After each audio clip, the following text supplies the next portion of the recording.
आता बघणार आहोत महत्त्वाच्या 9 बातम्या। रत्नागिरी, सिंधुदुर्ग आणि कोल्हापूर जिल्ह्याला आज पावसाचा रेड अलर्ट। ठाणे, रायगड, पुणे, साताऱ्यासाठी आज ऑरेंज अलर्ट। हवामान खात्याकडून अलर्ट जारी। मुसळधार पावसामुळे कोकण रेल्वेतील लांब पल्ल्याच्या गाड्या उशिरानं, कोकण कन्या, मंगरुळू, तुतारी आणि मळगाव एक्सप्रेस उशिरानं, कोकण रेल्वेवरील प्रवाशांना फटका। संभाव्य महापुराच्या पार्श्वभूमीवर सांगली आणि कोल्हापूर प्रशासनाला नोटीस। 15 जुलै ते 15 ऑगस्ट पर्यंत अलमट्टी आणि हिप्रगीमध्ये पुराचा धोका। कोल्हापूर शहराच्या हद्दवाढीला 19 गावांचा विरोध। आज 19 गावांनी पुकारला कडकडीत बंद।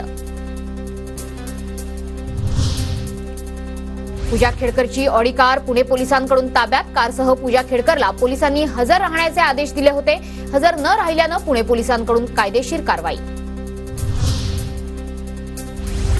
महावितरणची वीज खरेदी वादात। एका कंपनीच्या सोयीसाठी निविदा अटींमध्ये मार्गदर्शक तत्वांना बगल देत 19हून अधिक बदल। सरकारची परवानगी घेऊन निविदा प्रक्रिया राबवण्याचे वीज नियामक आयोगाचे आदेश।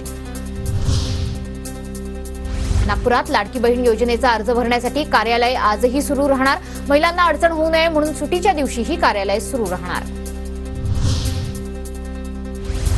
40 किंवा जास्त भाविक असल्यावर पंढरपूरला जाण्यासाठी गावातून एसटी उपलब्ध होणार।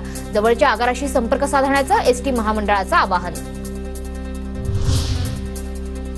म्हाडातर्फे राज्यभरातील 7,500 घरांसाठी या महिन्यात जाहिरात। मुंबईसह कोकण, पुणे, छत्रपती संभाजीनगरमधील घरांसाठी जाहिरात निघणार।